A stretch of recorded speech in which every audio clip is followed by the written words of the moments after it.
nós temos o nosso tema de hoje, baseado num texto ali do final dos anos 90, início dos anos 2000, né, da Jaqueline Herman, mas um texto que ainda situa as discussões sobre os fundamentos teóricos e metodológicos da história das religiões. Diego vai proferir, então, essa palestra no nosso tema.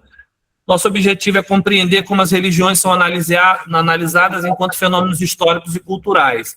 Diego também sugeriu ali uns 2 ou 3 textos complementares que foram compartilhados no grupo. Um deles, inclusive, eu já fiz referência, do Sérgio da Mata. Meu caro, é com você, estamos aqui todos ouvidos, tá? Tá, obrigado, Daniel, pelo convite, pela palavra, né, pela confiança aí. Eu confesso que quando o Daniel falou no texto da Jaqueline Herman, eu tinha uma certa implicância com ele. Eu li esse texto pela primeira vez quando eu estava na graduação ainda, quando eu comecei a estudar religiões e religiosidades. Tinha muito pouco material, né, naquela altura, sobre religiões e religiosidades. Não era um campo muito apreciado. Ainda hoje é um campo que não encontra, em que a gente não consegue notar muita inserção em linhas de pesquisa, em programas de pós-graduação, na área de história, né?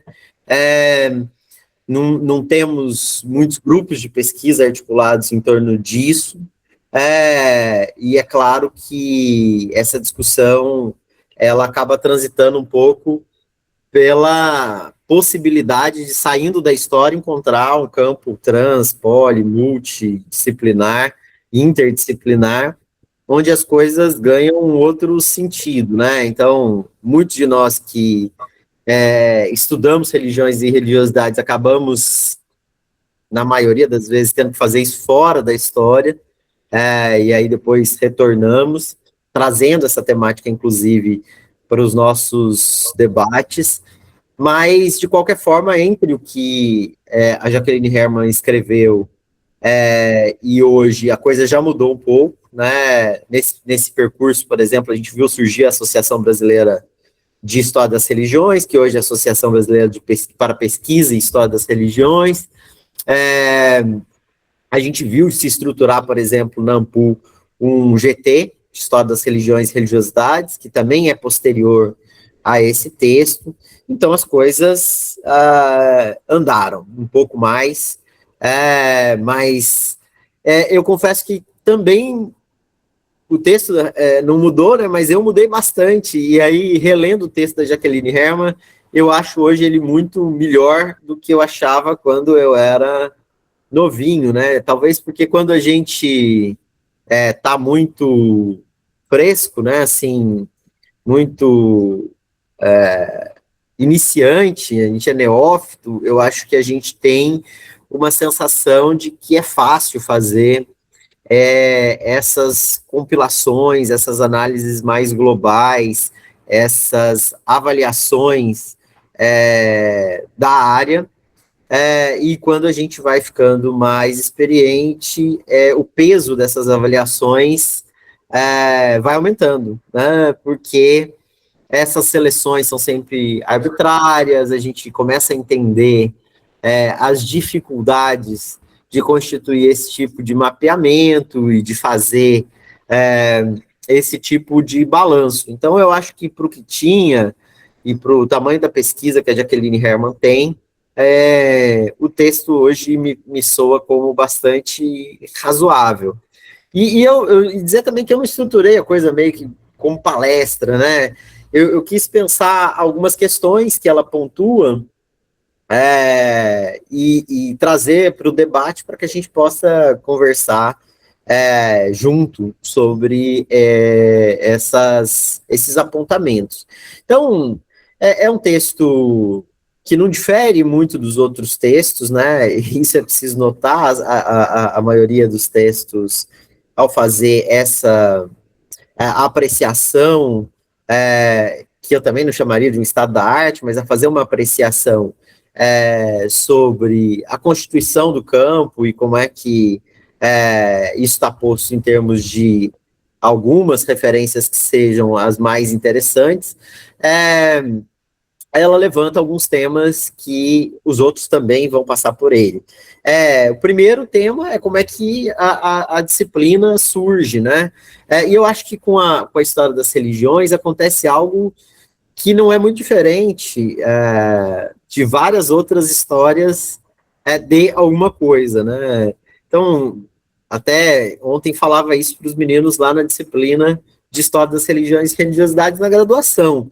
A história da arte no Brasil foi feita majoritariamente por artistas e não por historiadores, até muito recentemente.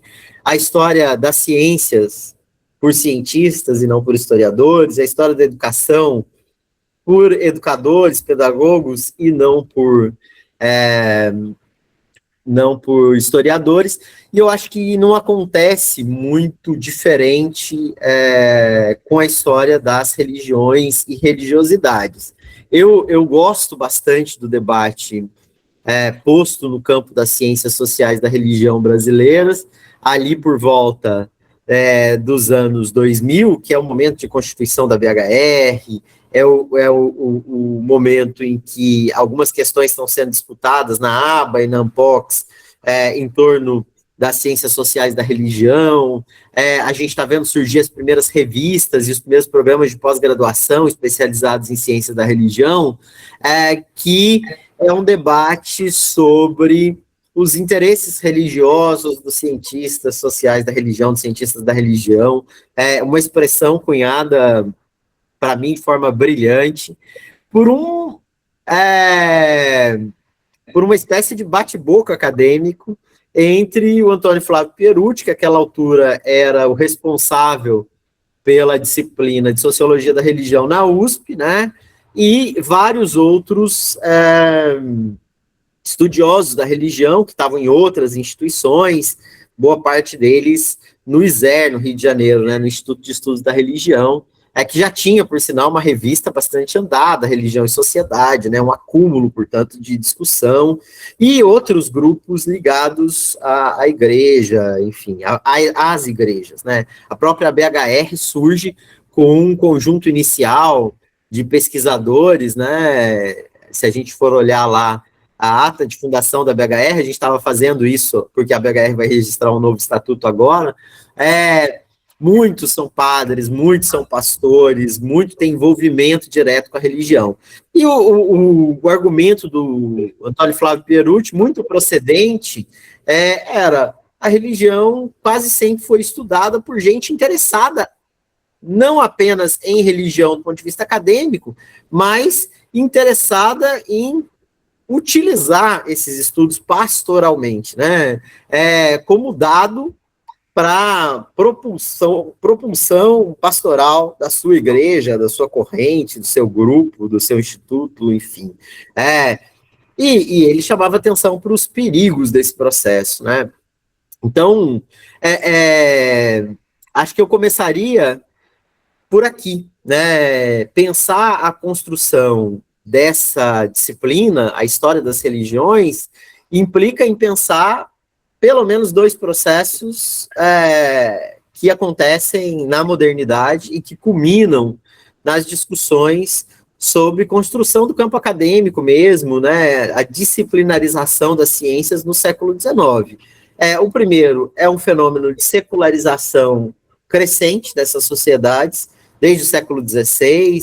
Ela começa chamando atenção para o fato de que existe um mundo cristão, parcialmente, enfim, unificado na Europa, em torno do catolicismo. Depois, essa cisão trazida pela Reforma Protestante abre a porta para que haja uma pluralização interna no cristianismo, e que isso demarca um processo de transformação que vai cada vez mais secularizando os estudos da religião, que vai cada vez mais separando quem está interessado na religião como fiel e quem está interessado na religião como cientista.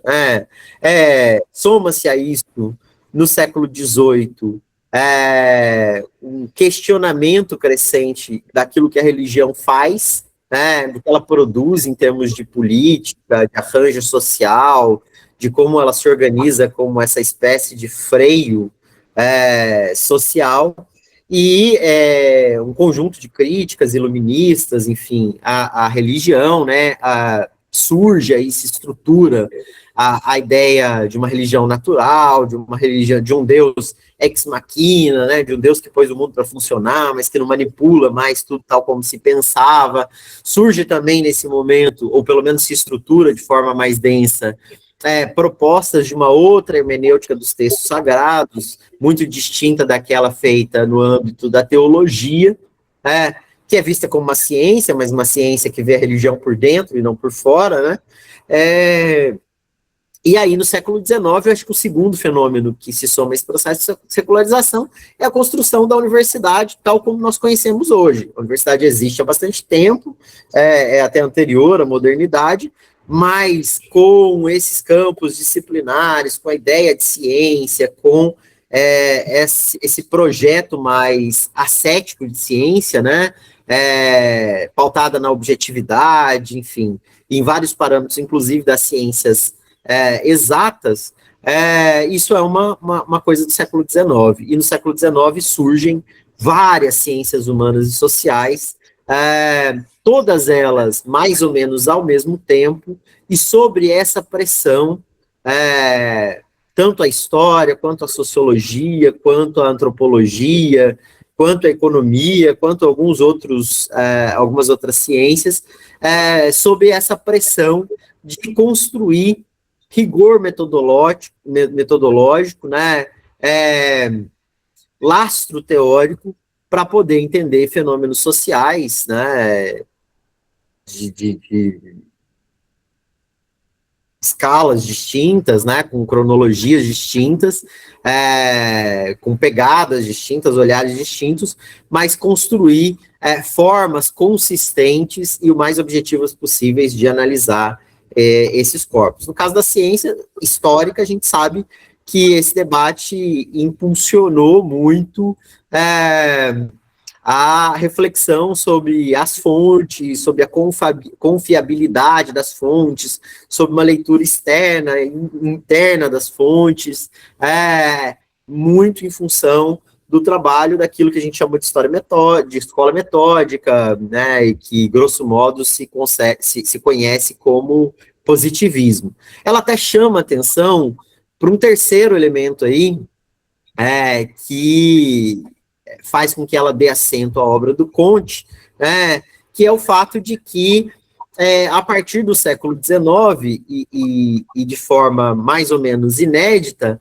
a história das religiões corre o risco de se tornar obsoleta antes mesmo de ter nascido, se estabelecido como campo, porque a religião é considerada algo que pertence a estágios anteriores da sociedade, estágios que se quer negar.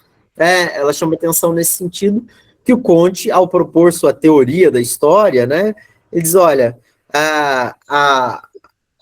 a mitologia, a metafísica são coisas do passado, são coisas que precisam ser superadas. Portanto, nossa história religiosa, ela é a história de uma espécie de infância da humanidade, que precisa ser superada por uma maturidade adulta que deixa de lado isso, que não à toa o Freud chamou de futuro de uma ilusão, né? Então, assim, questionando a validade da crença religiosa como algo que dá sentido à vida das pessoas, dá sentido à vida em sociedade. Então, a gente tem, no século XIX, esses desafios todos conjugados, né? E é o momento quando se fala, pelas primeiras vezes, né? É difícil localizar, variando o autor, varia também a referência, e em produzir uma história das religiões, que é uma história das religiões, não é uma história das religiões e religiosidades ainda, né? Essa ideia de religiosidade ou de tratar isso com a dignidade acadêmica é um pouco mais tardia. Então, estão colocadas aí os desafios para se fazer e como se vai fazer uma história das religiões. Bem, de novo, os historiadores tateiam em torno desse objeto, mas sem muita confiança, sem muita determinação.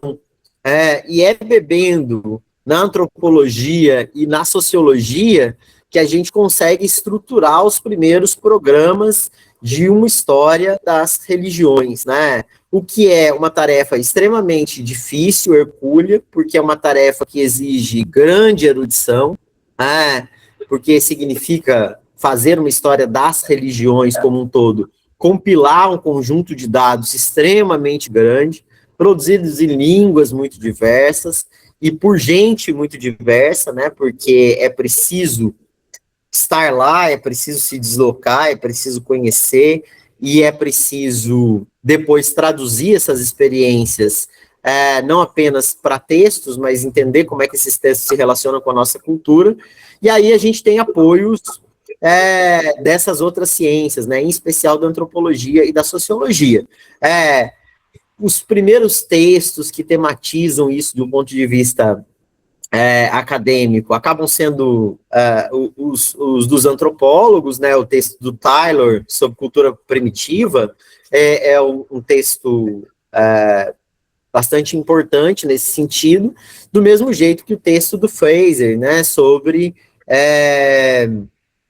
o ramo de ouro, né, retomando mitologias, cosmologias em ação em determinadas sociedades e trazendo essas referências para serem lidas no campo da história. E depois, com o avançar do tempo, os estudos da sociologia, como os estudos do Emile Durkheim, as formas elementares da vida religiosa, e um pouquinho mais tardiamente, os textos do Weber também vão somar bastante. Me chama até a atenção que ela diga que o Weber contribuiu pouco, né? Porque para muitos autores, se a gente for ler o Sérgio da Mata, por exemplo, ele vai dizer que o Weber contribuiu muito, né? Com esse debate, mas, de qualquer forma, o Weber encampa algo que está circulando no imaginário europeu, que é o projeto, que tem que ser um projeto coletivo, que tem que ser um projeto que absorve pesquisadores, às vezes, por vida todos, e por isso são projetos que nascem em torno de certas escolas, de se escrever uma história comparativa das religiões, né? Trazendo elementos de diversas tradições para serem debatidos comparativamente. Bem, volto a insistir, esse é um empreendimento grande, arriscado, né, epistemologicamente arriscado, porque os parâmetros que se tinha para comparação eram parâmetros dados pelo evolucionismo, e em boa medida esse tipo de história ficou marcada como ultrapassada muito rapidamente em função do seu tom evolucionista, porque considerava algumas sociedades como primitivas e algumas formas religiosas, como o próprio Durkheim usa, como elementares, né, formas originais, e via no cristianismo europeu a forma mais sofisticada de organização socio-religiosa existente. Então, começava lá no animismo, passava pelos politeísmos e chegava no monoteísmo, em especial no monoteísmo cristão, católico e protestante, como forma mais sofisticada, como se fosse possível enquadrar a experiência religiosa e uma hierarquia que garantisse, portanto, os graus de desenvolvimento sociais de diferentes grupos, né, de diferentes sociedades, a partir da religião. Hoje, imagina, isso está completamente ultrapassado, né? Não dá para dizer, por exemplo, que a crença num Deus, como Deus cristão, que é macho, que é misógino, é mais complexa do que a crença nos deuses hindus, que são extremamente plurais, são extremamente diversos, né? cuja constelação, cuja compreensão nos custa tanto até hoje ao Ocidente. Ou dizer que a criação descrita no Gênesis é mais complexa do que a criação de Sana, por exemplo, que é extremamente complexa. Então, não cabe mais esse tipo de comparação, mas era o tipo de comparação que se fazia, né? Dito isso, ela passa a trazer alguns elementos sobre o que resultou desse projeto, né? E o que resultou foi bastante coisa, foi, de fato, as primeiras, a publicação na Europa das primeiras histórias das religiões, né?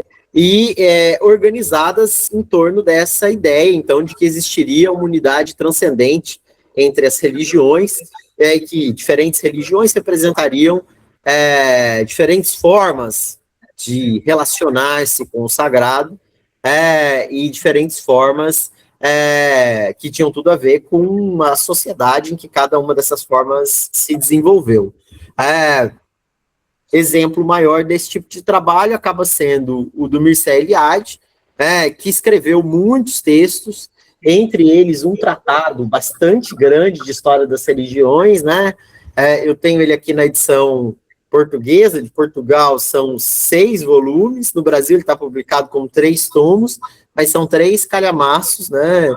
E além disso, publicou diversos outros livros sobre mitologia, comparando mitologias, né? Antes do Lévi-Strauss, inclusive, o Mircea Eliade já havia feito esse trabalho, mas o que foi associado um pouco a uma espécie de fenomenologia religiosa também. Não sei se concordo muito com esse argumento dela, de que ele era um fenomenólogo, mas de qualquer forma é assim que ela o designa, né? Mas para dizer que ele estava em busca de um homo religioso, ela usa essa expressão, né, que é muito complicado para nós historiadores, de um homo religiosos em estado bruto, né, no qual se pudesse identificar, portanto, todos os atributos desses homens que creem, né, inerentemente creem, né, e aí dá para dizer, essa é uma conclusão que não é minha, né, do Febvre, por exemplo, quando ele vai estudar o Rabelais, que naquelas sociedades a crença estava tão disseminada que não crer era quase que um fato impossível, né? Mas em sociedades, então, em que a religião tinha uma presença muito, muito forte. Cria-se, então, um cenário para se analisar os primeiros textos, né, de história das religiões que surgem aí nessa virada do século XIX para o XX, e as primeiras escolas também, em torno das quais vão surgir esses empreendimentos de história das religiões. Na sequência, ela vai abordar um pouco os aspectos teórico-metodológicos desse debate, né, dentro dos campos da história, e vai constatar algo que ela já tinha apontado, que com base nas referências teórico-metodológicas da sociologia, da antropologia, um pouco da psicologia, que os historiadores vão tentar entender, portanto, como é que as configurações religiosas das sociedades se dão. Sua gênese, seu desenvolvimento, sua estruturação. Isso acaba resultando em alguns tipos de história religiosa. Vou usar aqui história religiosa mais na perspectiva do Certeau, né? Uma história bastante aberta, bastante plural, mas que trata dos fatos, das coisas religiosas. Eu próprio não gosto muito da ideia de fenômeno, né? Acho complicado o uso dessa palavra fora de uma tradição, essa sim, mais fenomenológica, de investigação a religião a partir da religião, né? A religião a partir da vivência religiosa de alguém que é religioso, né? Mas a primeira que ela traz é a história das doutrinas, né?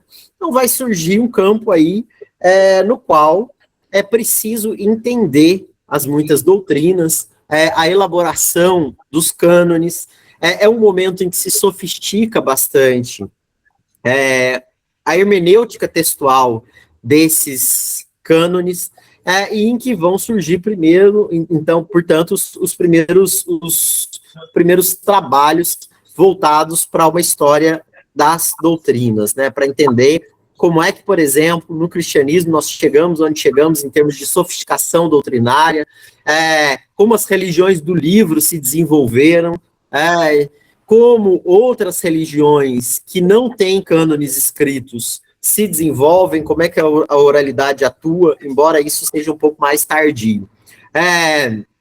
Muitas vezes, essas religiões que não têm cânones escritos, que não são as chamadas, enquadradas lá pelo Weber, em religiões da salvação, elas são vistas como menores, né, como expressões religiosas menores. Depois as histórias eclesiásticas, essa com lastro gigante para trás, né, porque se a gente for retomar a primeira história eclesiástica lá do século IV, Eusébio de Cesareia, que cunha um modelo que vai ser amplamente repisado durante a Idade Média, ao que se soma outras modalidades de história sagrada, né, como a história dos milagres, né, a história dos feitos, a história, as histórias das vidas de santo, né, as agiografias, são formas, né, narrativas, a gente podia dizer, usando uma reflexão bastante mais contemporânea, que são regimes de historicidade próprios, mas que resultam também em histórias que não estão tão distantes de nós, né? Porque essas histórias eclesiásticas, elas começam lá no Eusébio de Cesareia, mas elas continuam sendo produzidas, né? Eu tenho por aqui, por exemplo, algumas histórias de dioceses, histórias de ordens religiosas que ainda tem toda aquela configuração do elogio encomiástico, do agente, do historiador, que quase nunca é um historiador profissional, mas do historiador se relacionar muito profundamente, apaixonadamente com seu objeto, fazendo, portanto, um discurso laudatório àqueles de quem ele está falando, né? Então, vou dar um exemplo que, para quem está aqui em Parintins, é muito conhecido, porque os alunos leem o livro ainda hoje. Quem acaba escrevendo uma espécie de história oficial de Parintins é o Dom Arcângelo Serqua, bispo italiano, e escreve um livro que chama Clarões de Fé no Médio Amazonas. Está clara a postura dele. No entanto, muitos alunos leem isso como bibliografia e não como fonte, né? Não questionam o que está sendo dito, não pensam como aquilo chegou a ser escrito. Não problematizam o lugar de quem está escrevendo, né? Não fazem, portanto, crítica historiográfica do texto e acabam ratificando, né, assinando embaixo de tudo aquilo que está sendo dito pelo bispo. Mas é uma história que bebe lá no Eusébio de Cesareia. O próprio Pontifício Instituto das Missões Externas, né, das Missões Exteriores, que é o PIME, que está aqui em Parintins, com os padres italianos, tem uma vasta produção de biografias de padres nesses tons quase hagiográficos, né? Então são bravos, desbravadores da Amazônia. Não vamos tão longe de novo, né? O Arthur César Ferreira Reis escreve um livro chamado A Conquista Espiritual da Amazônia. Olha o título, A Conquista Espiritual da Amazônia. Então, é bastante tenso. Mas ela marca, então, que essa história eclesiástica, ela destaca, por exemplo, a obra do padre Serafim Leite, que escreveu uma belíssima obra, em muitos tomos, né? Acho que são 23, depende da edição, mas assim, eu lembro que quando eu estava na universidade, eu namorava aquela obra, né? Eram 23 tomos da História da Companhia de Jesus no Brasil, e latinha completa, né? Era muito bonita, por sinal. E aí, mais perto de nós, uma história das crenças, que é uma história problema das crenças, né? Uma história que bebe na transformação historiográfica, na proveniente da crítica à escola metódica, né? Então, em boa medida, feita pelos análises, mas não só pelos análises, e a partir dos anos 20, 30, vão abandonar completamente aquela ideia de fazer, por exemplo, uma história das religiões pautada na descrição, seja de tudo que se sabe sobre determinada religião e comparando isso com a outra religião, seja na descrição de uma história que também acaba sendo bastante descritiva, numa história geral do cristianismo, por exemplo, né? A primeira e a segunda geração dos análises é profundamente envolvida com o debate sobre religião, mas por outro caminho completamente diferente do que tinha sido feito até então. Bloch e o Febvre escrevem textos importantes nesse sentido, um escreve Os Reis Taumaturgos, né, obra fantástica, que pode ser considerada uma história social do milagre, e o outro escreve o problema da descrença no Rabelais. Também é uma obra gigantesca que tensiona como que instituições religiosas, crenças religiosas, perseguição religiosa se articulam em determinados momentos, quase que fechando o cerco com relação à descrença de um suposto sujeito, né, naquela sociedade. Então, a partir daqui, tem uma outra transformação que eu acho muito significativa, que está pontuada no texto, está pontuada em todos os textos sobre a história das religiões, que é uma mudança do foco. A história eclesiástica, ela é uma história sem povo. Se você pega a história de uma diocese, qualquer que seja das histórias de diocese escritas no Brasil, eu me posiciono meio que como colecionador desse tipo de coisa, né? Tem muito livro aqui dos anos 40, 50, 60, 70, e muitas histórias dessas dioceses, elas são histórias de padres, de pessoas ordenadas pela igreja, de agentes institucionais, gestores dos bens de salvação, como diria o Pierre Bourdieu. Jamais história do povo, da gente simples, das suas crenças. São histórias que, portanto, estão articuladas entre a ação desses sujeitos, ações que são recobertas de elogios em todos os casos, raramente se critica um eclesiástico nesse tipo de história, né? E os dogmas, né? Isso articulado à crença naqueles dogmas. Me chama muita atenção, e a primeira vez que eu li eu fiquei um pouco escandalizado, hoje eu sou menos, né?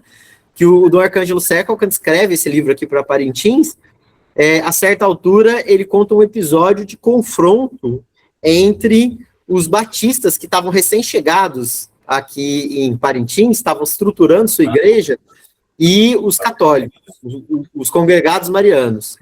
E aí ele diz assim que os congregados marianos se muniram de paus e pedras e foram lá depredar a igreja batista. E aí quem promove isso era um padre italiano que morava aqui, chamado Vitor Reis, que inclusive construiu o Colégio do Carmo, foi responsável por construir várias coisas aqui em Parintins, várias obras sociais católicas. E aí ele diz assim: olha que bravo lutador da fé era o padre Vitor Reis. Então, o cara que se juntou todo mundo para ir apedrejar a Igreja Batista. Então, é esse o tom das histórias eclesiásticas. Ali não tem povo, ali não tem festa, ali não tem espiritualidades dissonantes, ali não tem relação muito problematizada entre o que é a festa na sua dimensão mais desacralizada e os momentos mais santos, digamos assim. Não, ali só tem agente institucional. Então, o que os análises fazem, e em boa medida fazem em todos os campos, não só na história das religiões, é deslocar isso para o homem comum também, né? E herança disso, desdobramento disso, a gente vai ver trabalhos maravilhosos como o do Ginsburg, né? Que estuda a Inquisição a partir não dos agentes institucionais da Inquisição, mas de quem sofreu com a Inquisição. E aí, dito isso, eu já vou me encaminhando aqui para o final, né, do texto dela. Ela vai tentar entender um pouco como é que isso ressoa no Brasil, né? Então, a partir daí, a gente vai ter uma produção no Brasil que responde, em certos sentidos, a essas transformações historiográficas. No Brasil, até os anos 50, como a gente não tem um campo estruturado, um campo acadêmico estruturado, não tem universidade, não tem programa de pós-graduação, a gente não tem história-problema das religiões, não tem, né?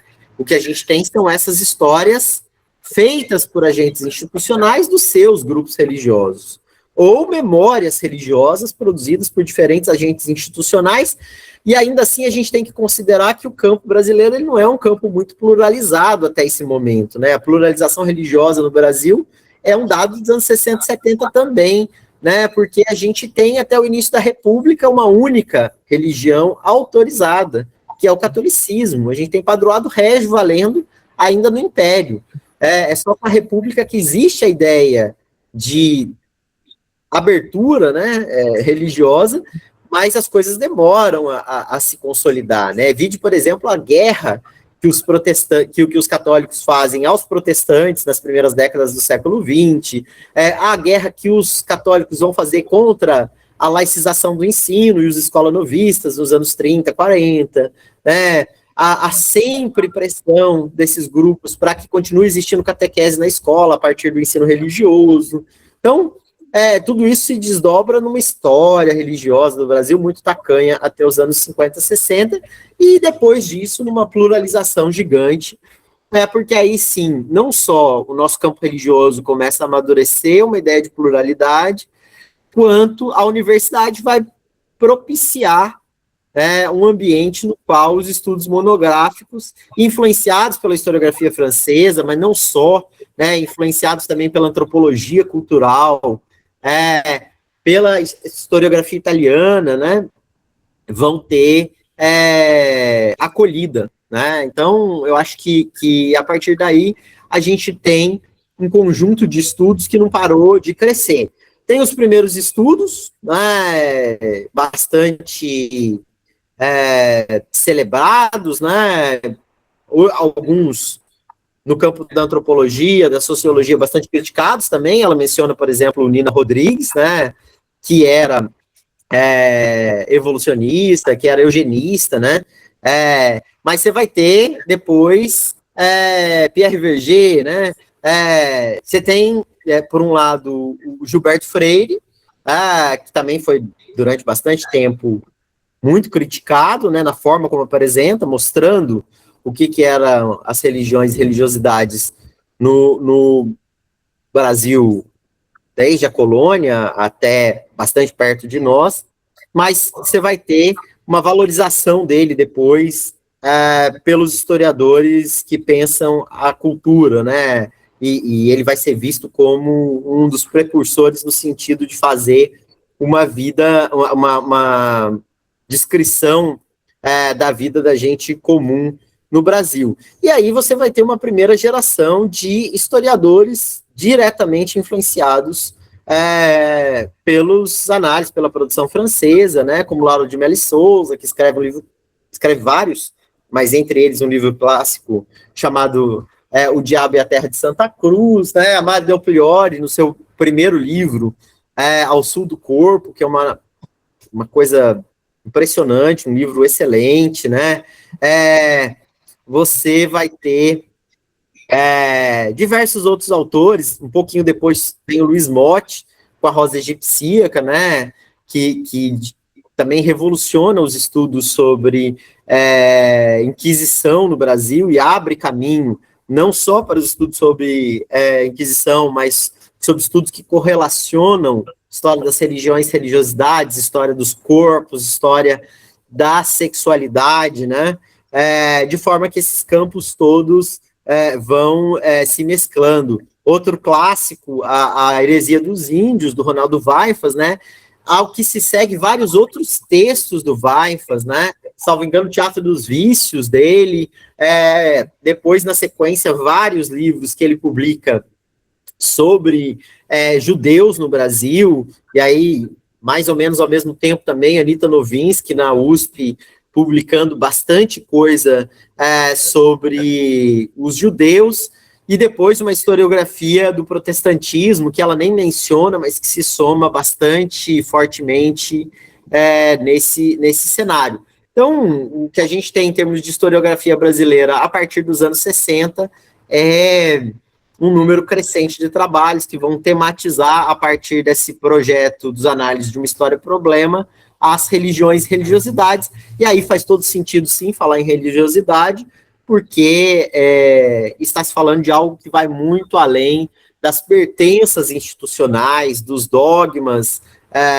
e das normas que regulamentam o que é a presença ou a pertença religiosa no Brasil. Então, abre esse caminho para que se estude um conjunto novo de temas, um conjunto novo de sujeitos, a partir de um conjunto novo de abordagens.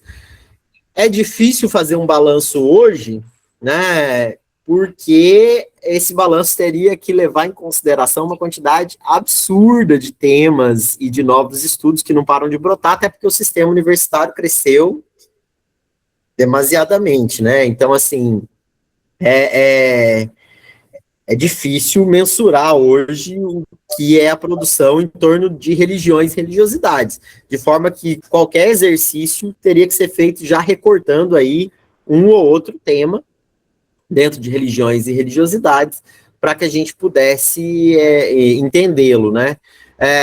Mas são poucos, de qualquer forma, os balanços publicados mais recentemente, né? E quando são textos pensando aspectos ou temas bem pontuais, porque mapear na sua totalidade a produção foi ficando impossível. Mas, de qualquer forma, hoje, eu acho o texto da Jaqueline Herman muito instigante, né? Como eu disse, mais do que eu achava lá quando eu era novinho. É isso. Cara, a pessoa...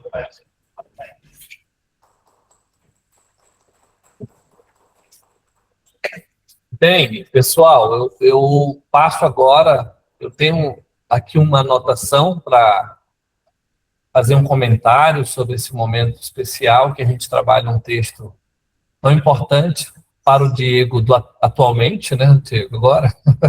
O Diego da atualidade é que ele era outra pessoa uns 20 anos atrás.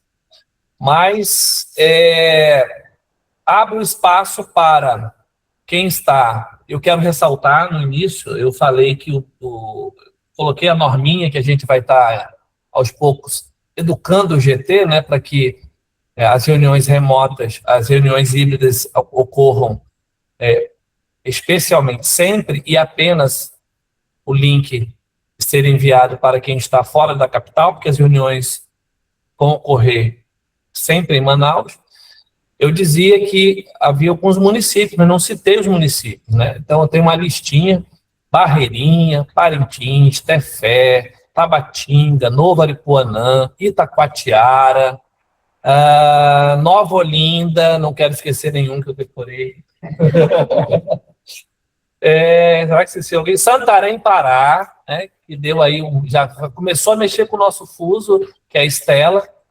E não sei se a Rosângela está na sala em Nuuk, na Groenlândia, que são 3 horas a mais. Então ela comentou que ficaria lá às 17 horas, 3 horas a mais que Manaus. Enfim, mas quem está aí, eu não consegui acompanhar todo mundo no Meet, mas aqui nós temos um grupo de 15 pessoas, se eu não me engano, se eu não contei errado. Está 20? Aqui?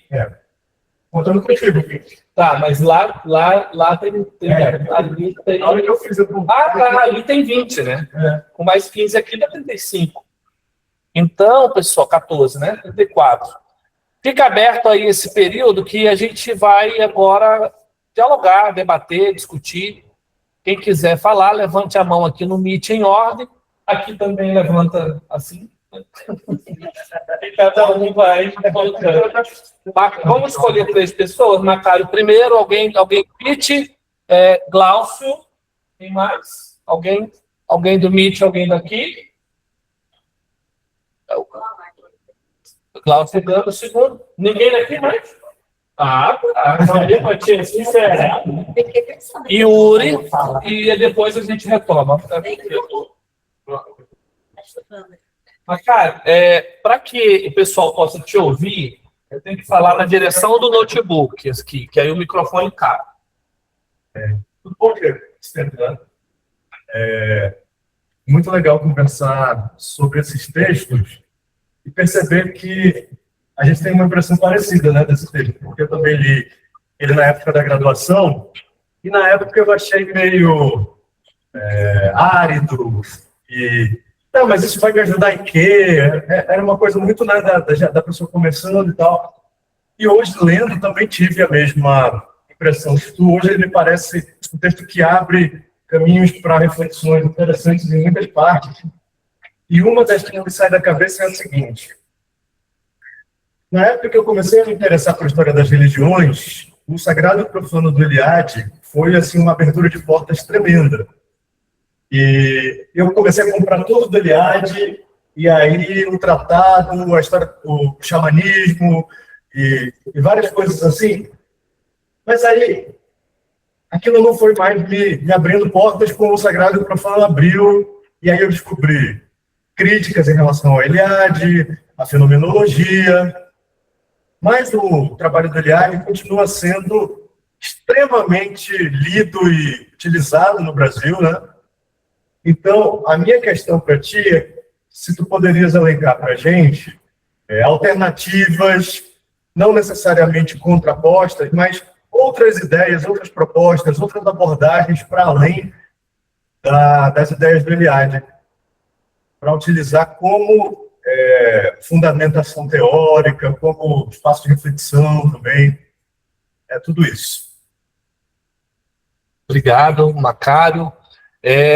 Glaucio, eu quero apresentar assim, Macário é meu colega no colegiado de História no SEST, da Interfé, e o Glaucio, ele é líder, vice-presidente da CREPERAN, né, que é a associação que reúne professores, cientistas da região. Seja bem-vindo, meu caro. Querido, boa tarde a todos. Cumprimento aqui o nosso querido e amado professor Diego Omar. Quero, diante de mais nada, pedir desculpa não poder chegar aí, né? Você sabe muito bem que a nossa vida de professor de educação básica e principalmente professor de ensino religioso, que temos 12, 14, 16, 18, 20, 30 turmas, é algo surreal. Então, assim, eu acabei me enrolando no horário por conta desse fechamento de notas de diário e tudo mais, né? E peço desculpa não estar aí. Prometo que no próximo encontro estarei presencialmente, né? E por conta disso, eu tive pouco tempo para ler o texto. Eu vou me dedicar na semana que vem, que vai ter um feriadinho aí, eu vou estudar mais um pouco, vou estar mais livre, né? Mas, diante da fala do professor Diego, eu achei muito interessante, né, nas tuas reflexões, Diego, quando você traz para a gente, independente dos estudos, da formação, né, independente da área de onde nós viemos, o que nós estudamos, você tocou num ponto muito interessante que eu sempre me inquietou, né? Ao ingressarmos na universidade, a gente vem todo com um olhar ingênuo, muitas das vezes, mas quando se trata de estudar a fundo, né? E a partir dos estudos e das pesquisas e das leituras, você vai construindo o teu campo teórico, né?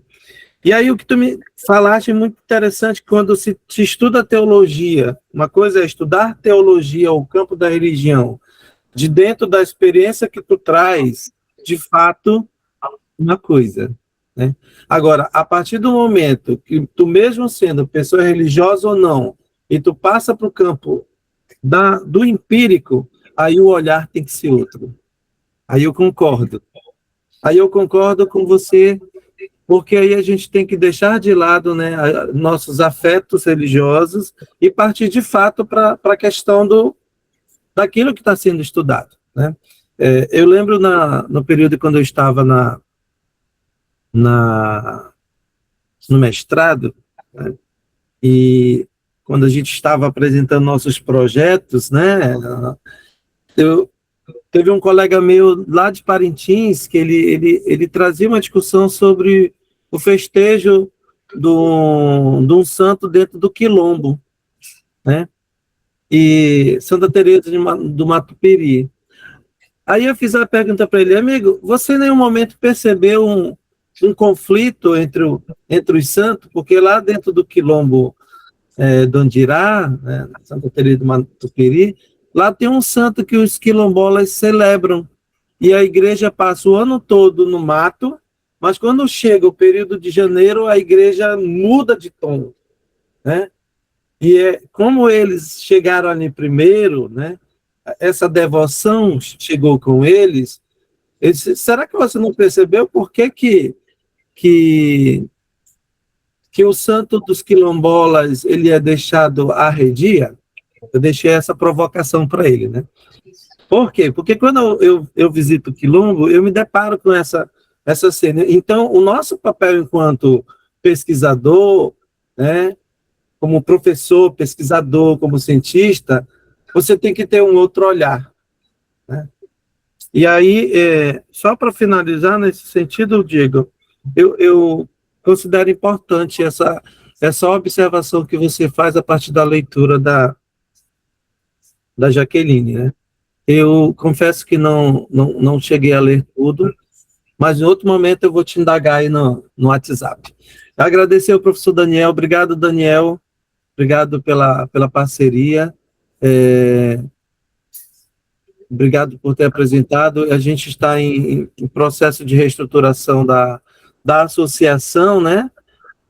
Nós somos egressos do curso de Ciência da Religião da UEA, e a gente tem um trabalho muito árduo quando se trata do profissional da educação que lida com essa temática, né? Então, assim, fiz o convite lá logo quando saiu, fiz o convite para o pessoal para participar, mas período de fechamento de nota a gente encontra esses empecilhos. Obrigado, professor, obrigado a todos, cumprimento os colegas que estão presentes, né? E na próxima oportunidade estarei com vocês.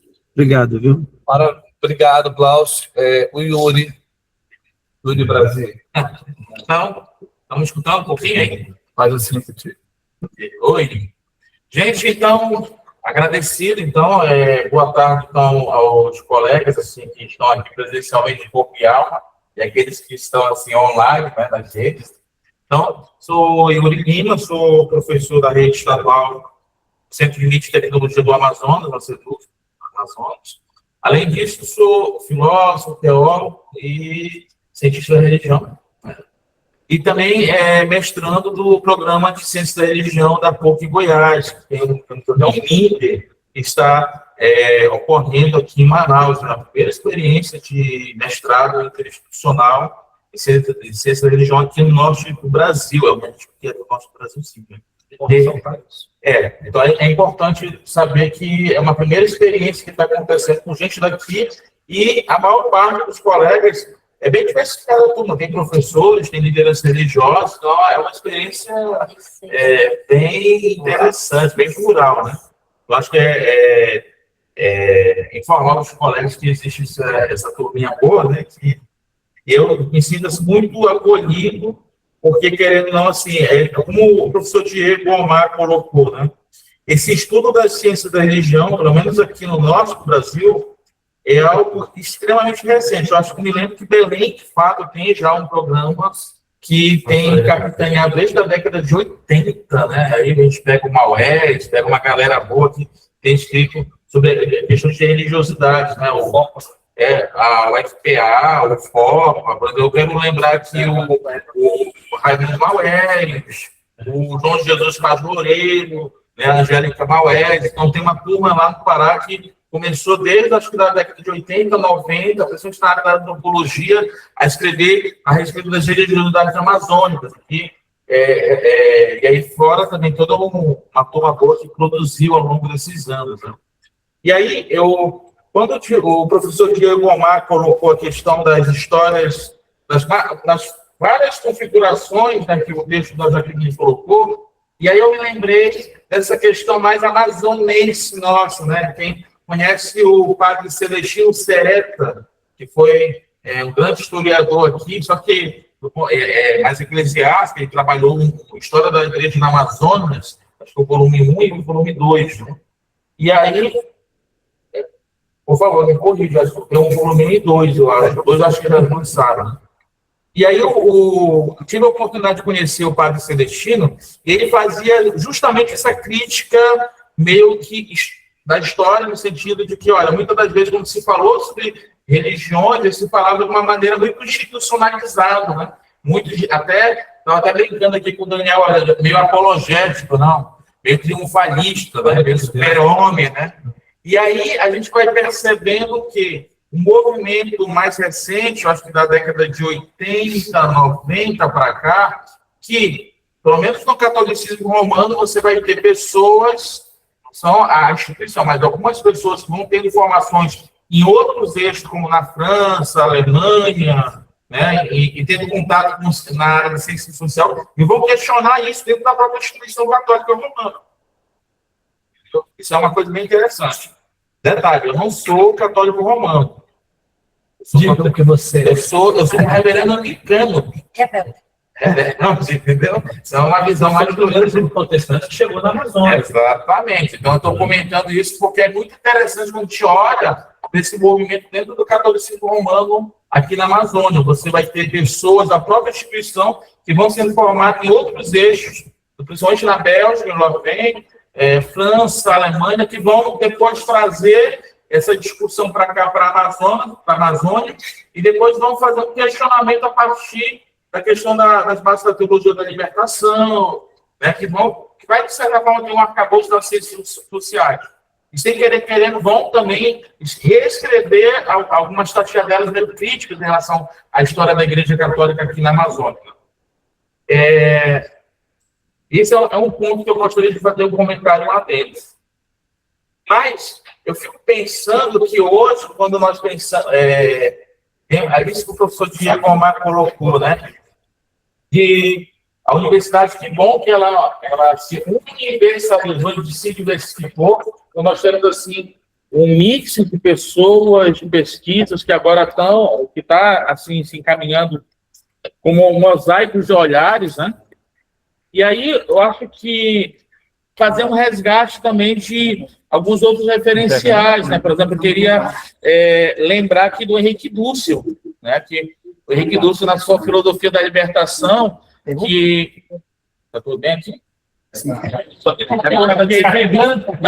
Pegando o notebook, desculpa. É porque quando o Diogo Omar comentou sobre a questão de outros teóricos, me veio a questão do Henrique Dussel, que foi um referencial usado, inclusive por muitos desses intelectuais católicos romanos, em escritos institucionais, autocríticos, e tendo essa pegada tanto de crítica a uma ontologia ocidental, europeizada, e aí pensar uma história a partir de nós, né? Nós por nós, e rompendo com esse modelo solipsista, né? E entendendo que, de repente, as contradições históricas, então, a gente vai ver que, de certa forma, alguns pesquisadores aqui da Amazônia vão ter esse contato com o Henrique Dussel. Pena que a gente não tem, assim, não tem uma pesquisa que vai abranger isso, mas tanto em Belém quanto aqui em Manaus, nós vamos ver, principalmente na Faculdade Católica, tanto em Belém quanto aqui em Manaus, o pessoal vai usar isso como base teórica também, como referência. Então, estou comentando essas situações porque depois você vai perceber que as mudanças institucionais que vão acontecer com a teologia da libertação, com as comunidades eclesiais de base aqui na Amazônia, vão também ser vão ser releituras também históricas e críticas que vão acontecer. Claro que, como foi colocado pelo próprio Diego Omar, nós vamos ver, às vezes, algumas defesas apaixonadas apologéticas, né? Eu estava lembrando aqui, não sei quem... Alguém de Coari por aqui? Aquela região do Guadajás, né? Tem um curta-metragem feito pelos americanos, redentoristas, chamado Green Hell, Inferno Verde, né? E aí eu lembrei, assim, de Diego Omar estava comentando do pessoal do Pini, né, lá de Parintins, coisa meio triunfalista, mas esse documentário foi sorteado até fora do Brasil, principalmente nos Estados Unidos, mas era meio que colocando esse afã de super-homem, né? Viemos aqui para o Inferno Verde, fazer meio que uma conquista espiritual e trazer as luzes da modernidade, né? E aí hoje fazer essas leituras é muito interessante, porque a gente reflete também não só essas relações com a institucionalidade, mas também as relações também marginais, né, que não foram questionadas naquele momento da história. Tá? Então, agradeço de antemão. Eu queria também saber do próprio Diego Omar o que ele acha assim, dessas leituras. Assim. Eu achei muito bacana. Parabéns, viu, pelos tópicos que você colocou, viu, Diego? E grato pela contribuição também. Obrigado. Diego, reagir aí a alguma fala, algum questionamento que você gostaria? Então, beleza. Eu vou começar aqui pelo Glaucio. Eu acho que o Glaucio coloca uma questão que eu acho interessante. Eu particularmente, sou bastante avesso a qualquer ideia de proselitismo, a qualquer tipo de proselitismo, né? E acho que a gente vive um momento que não é muito favorável ao não proselitismo, porque por diferentes caminhos ele tem ressurgido, né? O caminho mais evidente, óbvio, né, é o da extrema-direita, né, que retoma a ideia de que a base da civilização ocidental é Deus, pátria e família, né, e que isso precisa ser valorizado e que a tradição, portanto, né, não pode ser abandonada, uma coisa que cheira a anticomunismo dos anos 50, 60, né, mas que voltou com a força toda, e é claro que isso muito impulsionado pelas mídias digitais, né, pelo posicionamento, inclusive de setores da Igreja Católica, mas também por muitos pastores e tal. Mas, por outro lado, Glaucio, me incomoda muito uma postura proselitista de muita gente que faz história, sociologia, antropologia das religiões afro-brasileiras. Eu acho que eles também botam lenha na fogueira, com uma intenção reparadora, mas com uma intenção, com um resultado muito parecido com o de qualquer outro proselitismo, né? Você substitui aquilo que está no centro da sua adoração, substitui um objeto ao qual você não admite críticas e constrói narrativas mitobiográficas sobre os agentes institucionais, ou quase que mitológicas sobre as instituições, tal qual a igreja fazia com a sua história eclesiástica. Não gosto disso. Acho que a gente vai encontrar um ponto de equilíbrio, nesse caso dos afro-religiosos, mas acho que é preciso também, para o caso deles, voltar lá no textinho do Pierre Bourdieu, os sociólogos da crença e a crença dos sociólogos, né? Assim, eu estou longe de ser uma pessoa que acredita que pessoas religiosas não possam estudar religião, ou que pessoas religiosas estejam de antemão impedidas de fazer esse exercício, mas elas têm que fazer também com uma honestidade intelectual suficiente para objetivar o seu lugar, né? É isso que você falou.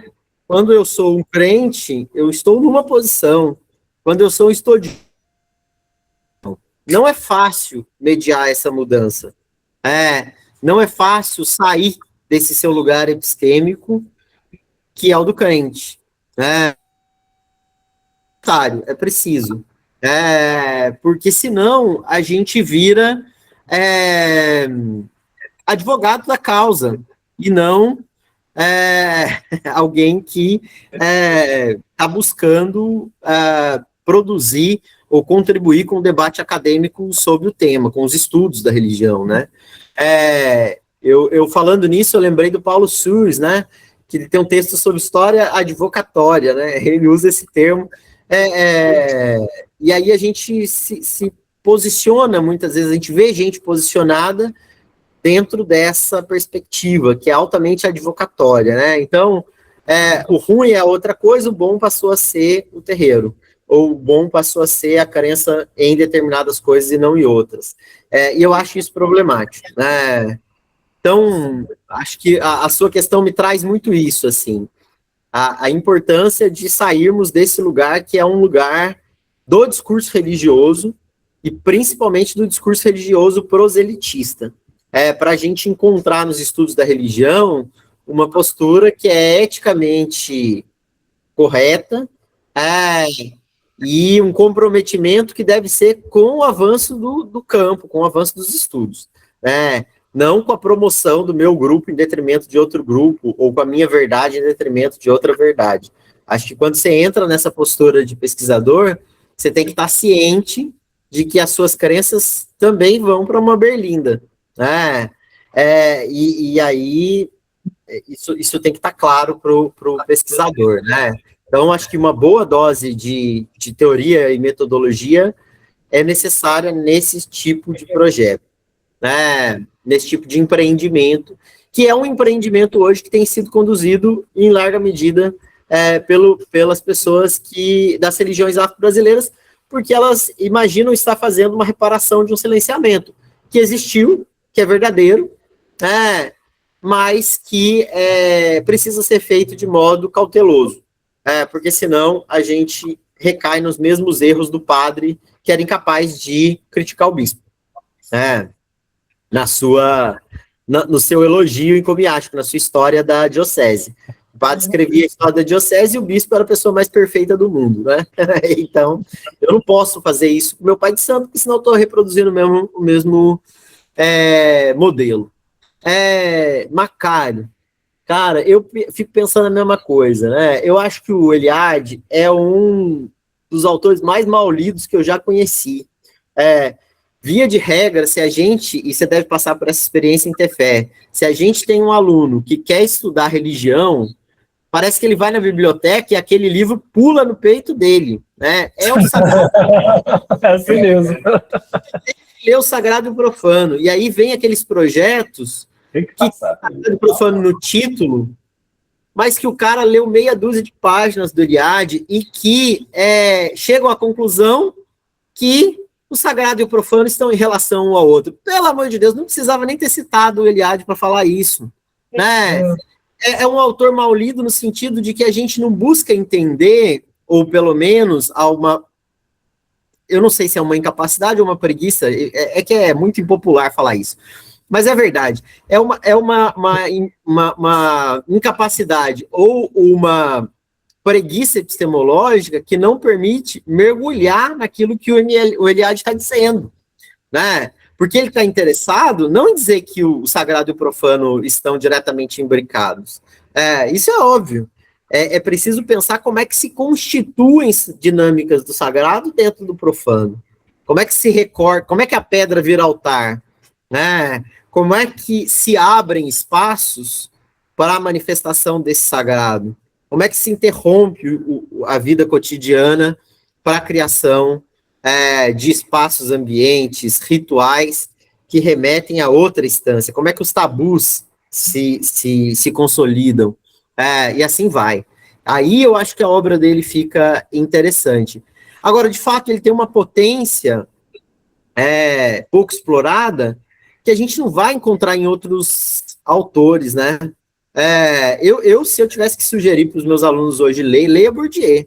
Eu acho que a teoria dos campos e a gênese estrutura do campo religioso do Bourdieu ilumina bastante mais do que, por exemplo, o Eliade. E acho que todo o legado sociológico do Weber ilumina muito as dinâmicas socio-religiosas, né? Então, pensar assim, as religiões a partir da sua teogonia, a partir das suas teologias, a partir da constituição de agentes institucionais, né? A partir das relações entre o fiel, a crença e os objetos que mediam esse mundo. Eu acho que o Weber dá muito conta disso, dá muita conta disso, né? E consegue abrir um campo de reflexão sem ter uma receita pronta, sem ter um estudo monográfico que possa ser reproduzido, né? Mas problematizar essas relações, né? Hoje eu vejo gente problematizando a partir do Weber a relação entre religião e materialidade, né? Religião e institucionalidade. São tópicos meio clássicos da sociologia, né? O que é religião, o que é religiosidade, mas que são absolutamente fundamentais, principalmente para os nossos alunos, sabe? Do que você está falando quando você está falando de alguém que frequenta um determinado espaço religioso? De uma adesão? De uma... Eu gosto muito da Daniela Verleger, né, que é uma bem mais contemporânea, mas de alguém que frequenta fortuitamente esses espaços, como é que a pessoa compõe a sua trajetória, seu imaginário, a sua pertença religiosa, né? Mas eu tenho buscado sair por aí, sabe, assim, sugerir que leiam autores que têm uma obra consolidada, mas que a gente precisa voltá-la nelas, né, para retomar isso. E eu gosto de algo que, por exemplo, em Manaus é absolutamente maldito, porque se você falar aí na UFAM que você é um historiador cultural de alguma coisa, você cai num limbo do qual você tem o risco de nunca mais sair, né? Porque o cara vai dizer assim, você é um anti-Thompson. O Thompson não fazia patrulhamento ideológico como o pessoal da UFAM faz para ele, né? Eu tenho reflexão disso. E assim, sabe, eu já vi gente pedindo desculpa de ter escrito um texto sobre o Ginsburg, porque precisava ter passado pelo Thompson antes, porque era demasiado cultural. E eu não vejo essa clivagem, essa separação entre o cultural e o social, como esse pessoal herdeiro de um marxismo, que não é o marxismo do Thompson, porque ele não faz isso, né? Como eles fazem. Eu realmente não gosto. Parece que tudo que tem social é bom e tudo que tem cultural é maldito, porque você entra numa esfera que bem, grosso modo, né? Eu posso estar cutucando a onça com vara curta aqui, mas porque eu sei que muita gente saiu desses programas, né? Mas eu acho que eu gosto bastante de uma história cultural das religiões mais contemporânea. Gosto muito de um livro do Alain Corban sobre a história do cristianismo, onde ele busca, através de verbetes, assim, pensar elementos e pensar como é que aquilo se constitui na história do cristianismo. E eu acho que é um pouco o que os análises fazem também, né? Boa parte dos exercícios dos análises são exercícios de história cultural das religiões, né? Que nos permitem, por exemplo, nos aproximar do milagre, nos aproximar do rito, nos aproximar de determinados elementos do universo religioso, sem estar preso nem a uma fenomenologia, né? Não sou eu, o fiel, quem está falando, é eu, o pesquisador, quem está olhando, né? Então, não estou afim de falar de dentro, não estou afim de falar como pesquisador, e, por outro lado, sem estar preso numa necessidade de explicar toda a religião, né? Assim, tudo de tudo. Então, eu gosto bastante, eu acho que é uma coisa que a gente precisava fazer mais, né? Esses exercícios, assim. Tensionar em que ponto certas coisas põem em comunicação o universo religioso com o universo que não é religioso. Eu acho que quando a gente faz isso, a gente faz jus, inclusive, a algumas ideias do Mircea Eliade, né? Eu, como não sou religioso, né? Sou declaradamente ateu, né? Eu não tenho obviamente, aquela pretensão que ele tinha de encontrar uma universidade, uma unidade transcendente nas religiões. Mas eu acho que ele também se frustrou nesse processo aí. Eu acho que, segundo eu já li, ele terminou a vida bem decepcionado com o projeto que ele tinha iniciado, porque ele não conseguiu concluir, né? Tá. Aí, pro Yuri. Yuri, eu tive a honra de conhecer o Dussel. Figura incrível, né? Eu concordo contigo, eu acho que tem autores que abrem caminho para outras percepções. No caso do Dussel, eu acho que ele é um agente institucional. O Dussel era padre, né? O Dussel era um religioso, um jesuíta, se eu não me engano, né? Mas ele era de alguma dessas, não sei, agora não sei se ele era jesuíta ou dominicano, mas tem a impressão que jesuíta. E assim, é alguém que lançou bases para uma outra epistemologia. Ele puxa o projeto do Centro de História da Igreja na América Latina, né? Do Centro de Estudos de História da Igreja na América Latina, que é o CEILA. Ele abre e pavimenta a custo pessoal o caminho do CEILA, que depois transita para fora da igreja, né, mas que começa como um órgão interno, e é ele quem capitania o primeiro grande projeto do CEILA, que era reescrever a história do cristianismo na América Latina, do ponto de vista daquele que epistemologicamente passava a lhe interessar, que era o pobre, né? E a gente vai ter pela primeira vez indígenas, negros, nessa história da igreja, feita a muitíssimas mãos, porque as equipes eram enormes em todos os países da América Latina. Eu conheci o Dussel através disso, né? Eu era um menino ali no CEILA, mas participei muitos anos do CEILA, depois me distanciei, porque a minha relação hoje com a religião não é mais a relação do crente, né? E o CEILA ainda guarda essa pertença institucional muito forte. Embora hoje o CEILA esteja aberto até a pentecostais. Mas eu já fui em reuniões do CEILA onde teve missa. A gente começava celebrando missa, né? Não sei se alguma dessas o Dussel ajudou a celebrar, mas...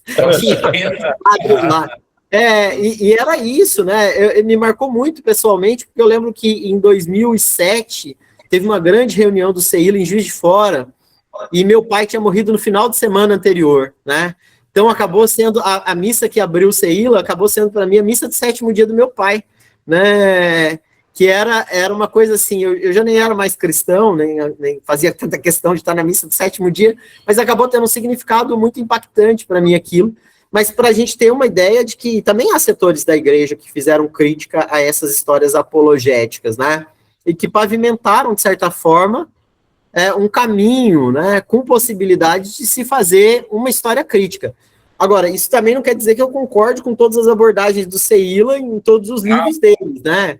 Tem muita coisa interessante, tem muita coisa que eu acho problemática, mas, de qualquer forma, a história da igreja no Brasil, eu destaco 3 livros que, para mim, são muito bons, assim. A história da igreja no Brasil, em 3 tomos deles, é muito boa, e é a primeira vez que a gente se depara com uma história da igreja no Brasil que não é apologética.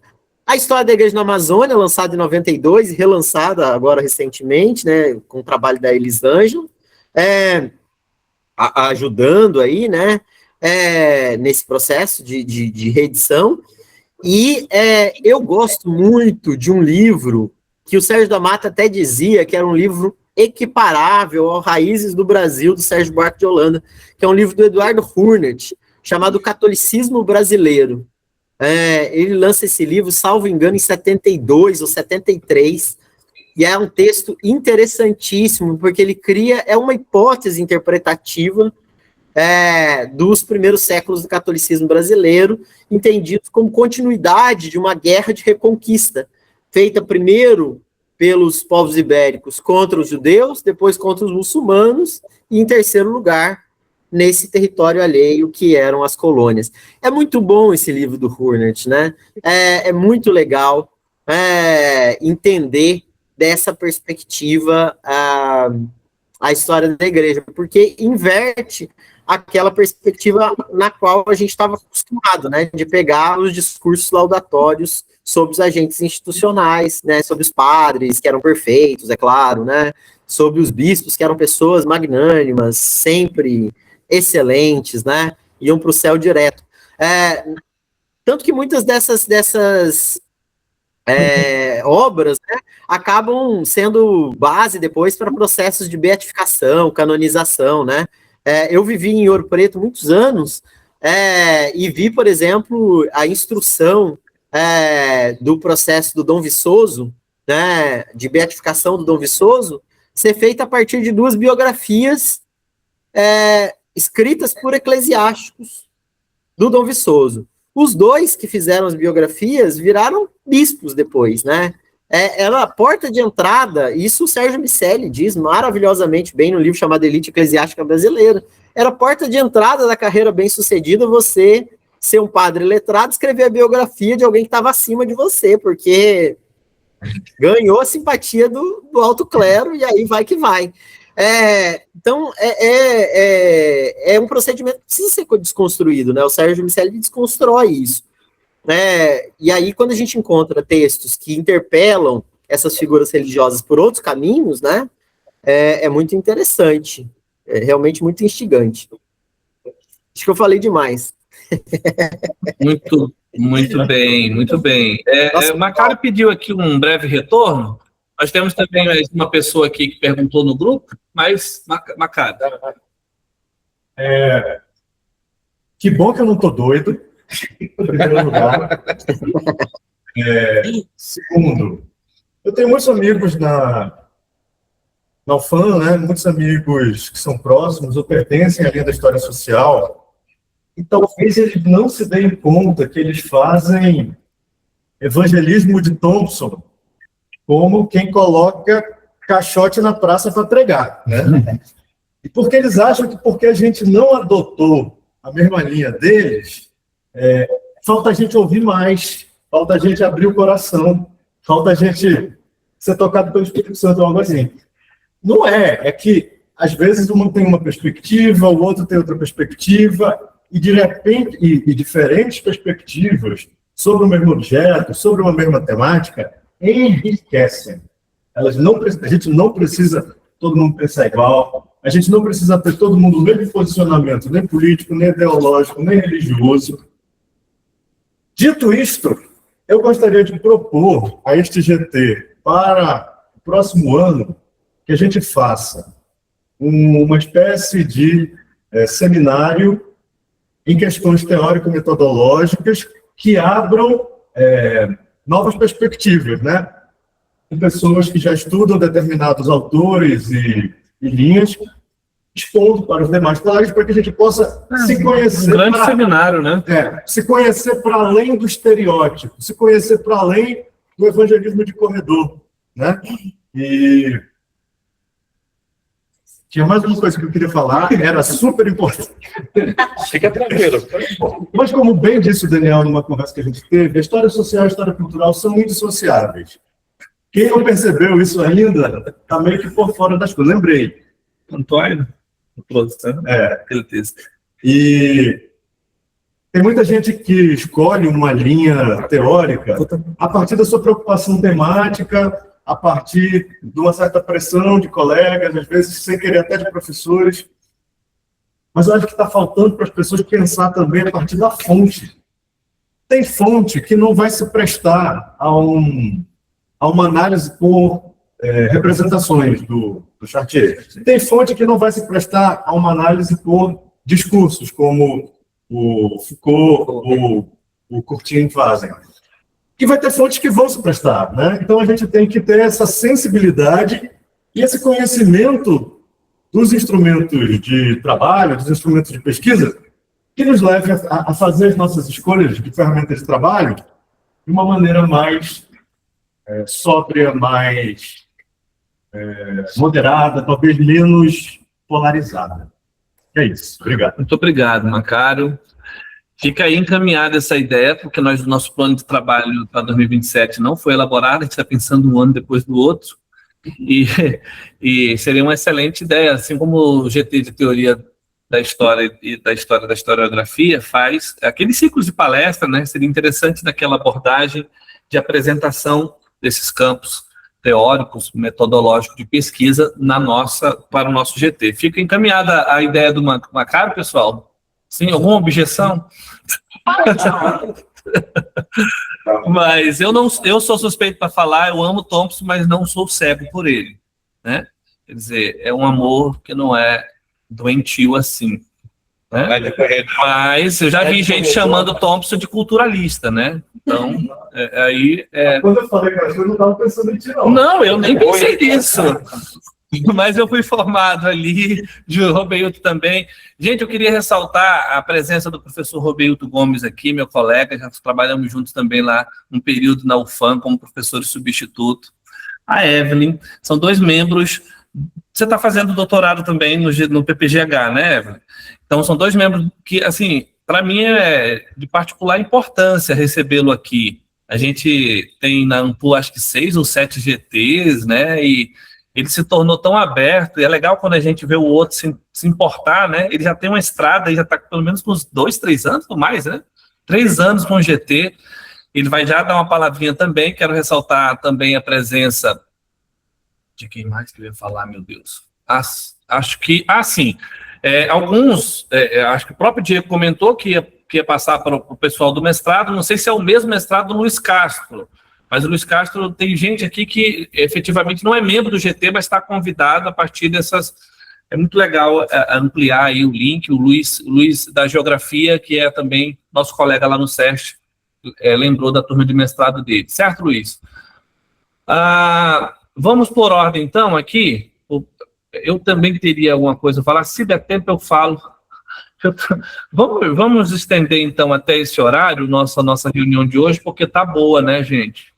Era para terminar 16, a gente tenta terminar 16h30, tudo bem?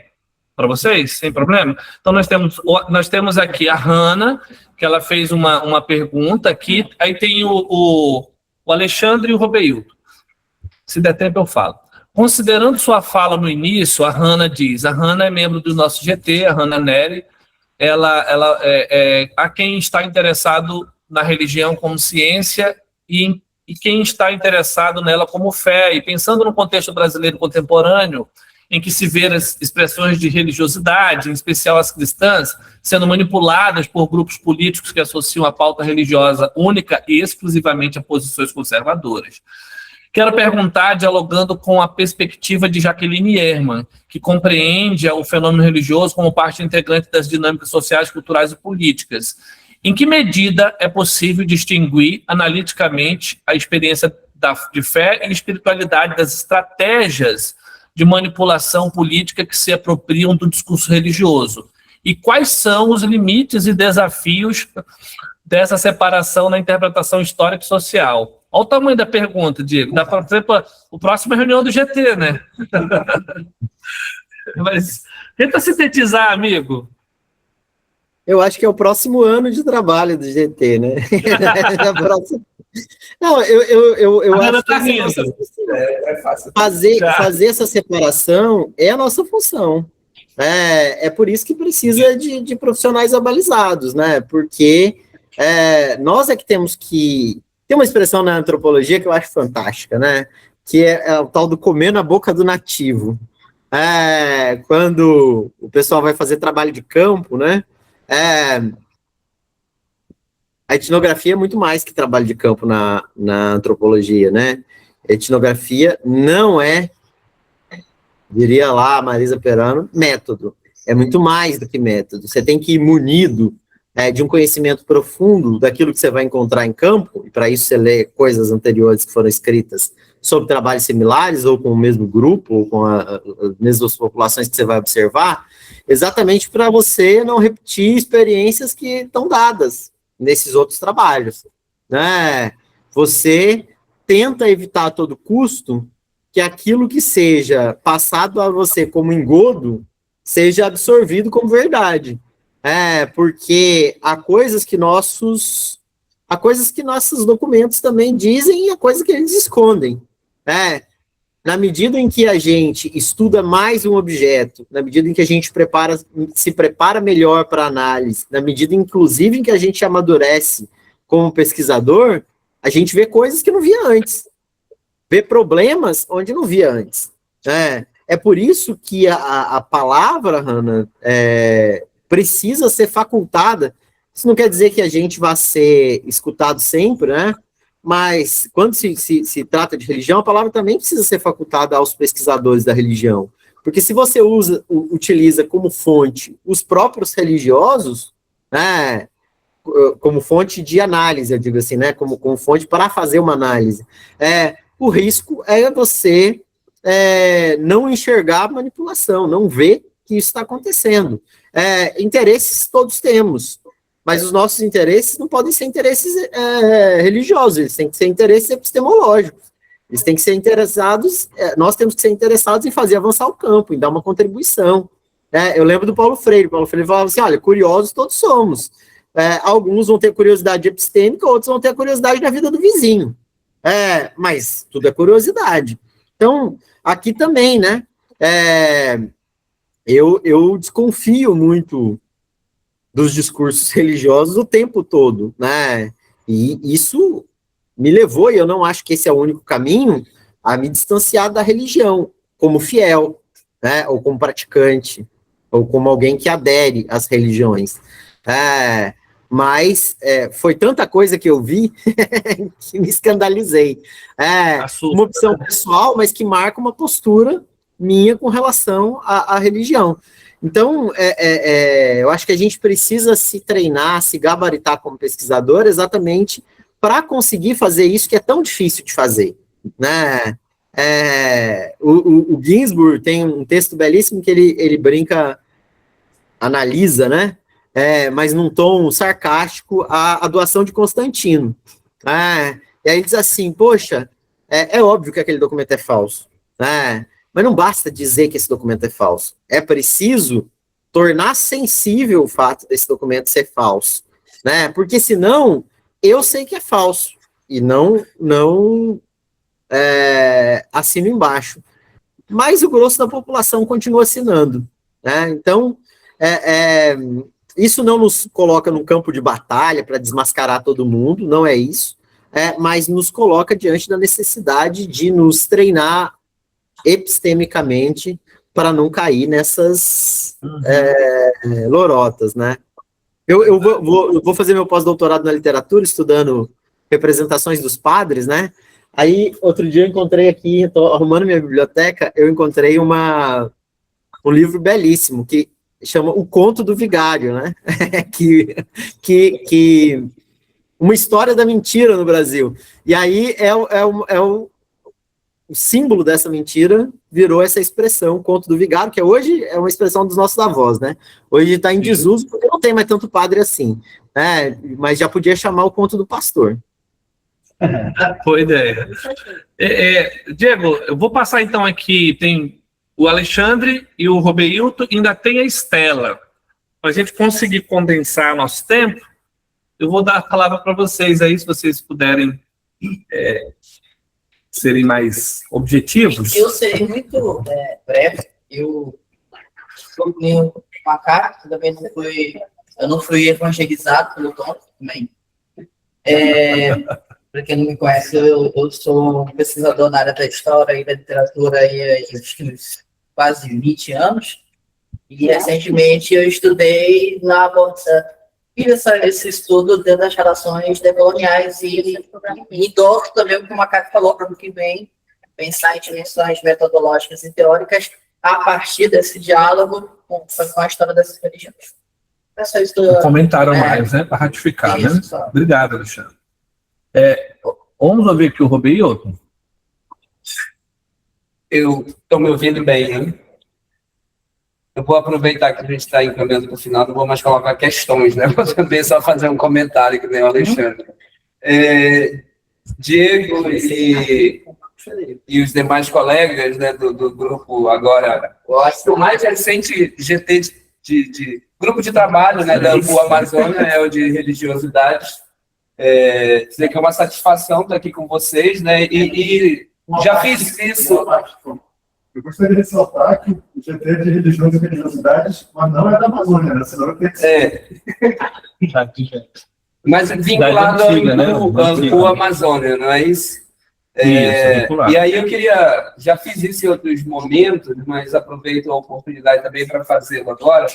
de agradecer o Diego, né? Porque o GT de Teoria, não sei se todo mundo sabe, mas ele foi articulado desde a época que o Diego era presidente da AMPU-AM, né? E o professor Valdeir Araújo, que era o presidente da AMPU Nacional, alguém com um lastro na teoria da história da historiografia, estava articulando esses grupos nas sessões regionais. E aí, por conta da minha inserção no mundo da teoria da história, o Diego me solicitou, né, me demandou essa tarefa naquele momento. Roberto, tu não quer criar esse GT que o Valdeir está pedindo aí para a gente criar? E aí, desde então, o GT está com 3 anos, a gente tem um grupo bom de pessoas, né, que está lá participando, e tem sido muito bacana. Então, agradecer ao Daniel por ter feito esse convite para estar aqui hoje, né? Assim, eu acho que a gente vai se reforçando, né? Os GTs vão somando uns com os outros, e isso vai fazendo com que as discussões, os debates, eles deixem de ser cada vez menos, eu lembro que o Macari falou, doutrinação de corredores, e se tornem cada vez mais discussões acadêmicas sérias, né? No âmbito desses espaços assim, institucionalizados. Isso é muito bacana. Eu compartilho assim, de algumas opiniões que o Diego colocou para o texto, né? Quando eu li também o texto assim, com esse olhar, com algumas cautelas, né? A gente sempre sabe que é difícil fazer sínteses históricas. Quem estuda história da historiografia sabe o quanto é difícil, né, você tematizar algumas coisas. Eu queria situar 2 coisas apenas assim, que eu acho que interessa mais para a gente que está aqui na nossa região.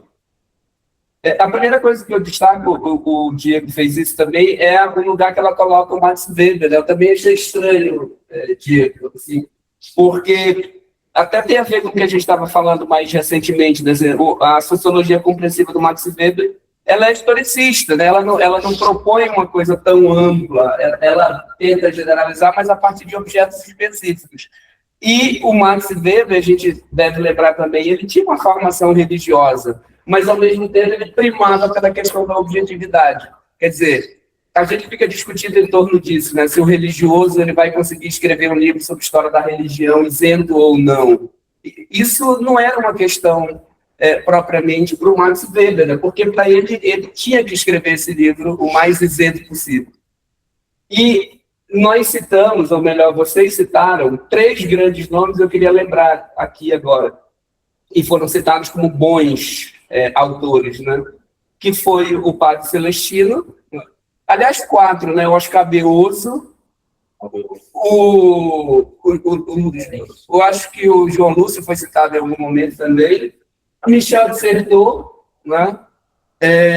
E o Serafim Leite. Todos religiosos, jesuítas na sua maioria. Né? Quando eu escrevi minha dissertação de mestrado sobre a Amazônia colonial, não tem como não citar o Serafim Leite, né? O melhor livro, e olha que foi escrito nos anos 30 e 50, lá, gigantesca a coleção dele. O próprio Arthur Reis, né, que o Diego também citou, A Conquista Espiritual da Amazônia, é um livro, claro, do ponto de vista metodológico, hoje, assim, não tem como, né, a gente seguir o básico do que está ali. Mas também não tem como escrever uma história da conquista, vou usar a expressão dele, né? Uma história das ordens religiosas na Amazônia sem citar a conquista espiritual da Amazônia. Né? E aí, o Arthur Reis não era um religioso, mas não escreveu um livro tão bom quanto um religioso. Quer dizer, essa questão na história, né, do epistemológico, do quanto a gente consegue ser isento ou não no que a gente está fazendo, não é atestado de garantia você ser religioso ou você ser ateu.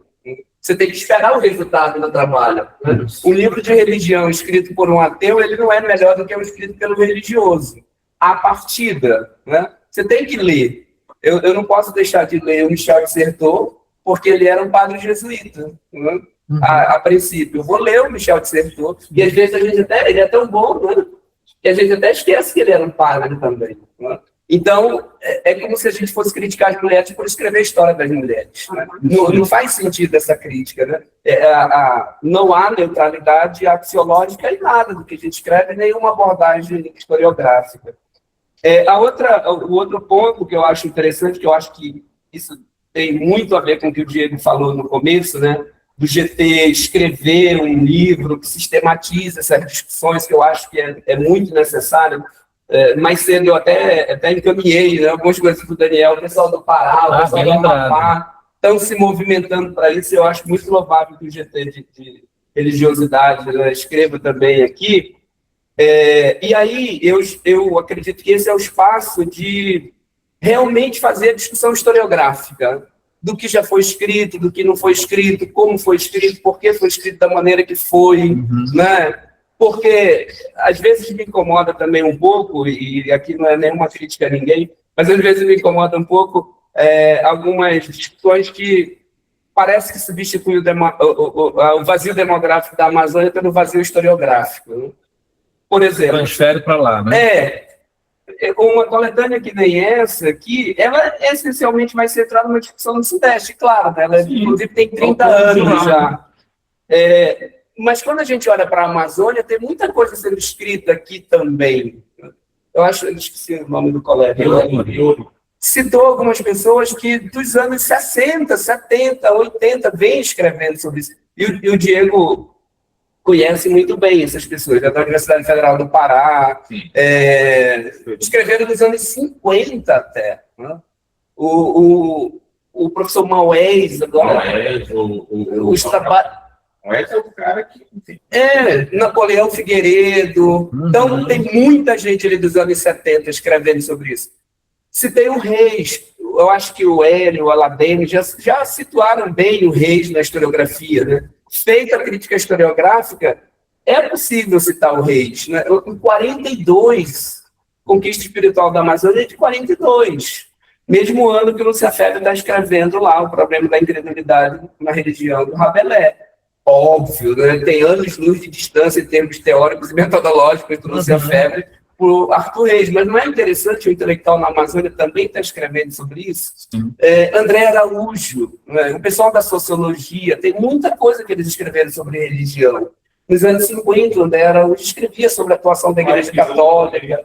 O Maripiranga, a gente lembra muito dos textos mais do Maripiranga dos anos 80, mas dos anos 50, ele já escrevia nos jornais, né? Sobre as festas populares e tudo mais aqui em Manaus.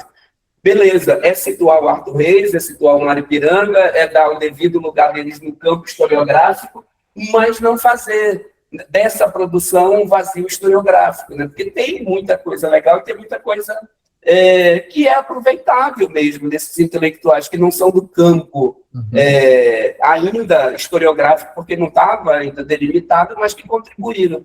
No Pará, eles, até antes de nós, né? Os dois que eu citei agora há pouco já tem uma formação específica, né? O professor Raimundo Maués. O Raimundo Maués, ele já é formado em História desde os anos 60, então ele tem uma produção muito interessante. Foi orientador do Aldrin, que é outro historiador bom, né, no campo das religiosidades, na Federal lá do Pará. Então, o Diego citou a Elisângela aqui. Né? A Elisângela é uma professora que estuda religião antes mesmo do Almir, que depois se tornou um grande nome da historiografia amazonense também, né, com a questão da Inquisição, os índios cristãos e tudo mais. Ele orientou, é interessante isso, né? Ele orientou a Elisângela, mas a Elisângela começou a estudar já ainda dos anos 90, questão da Igreja Católica aqui na Amazônia. Aí depois o Almir fez a tese dele, né, e se tornou também um grande nome. Aí todo mundo que o Almir orientou, né, Sara, uma galera aí que veio depois, que já está, assim, digamos, na historiografia profissional, né? Então, a Elisângela até outro dia, né, estava defendendo o doutorado dela, é alguém ligado à religião também, igreja também, né?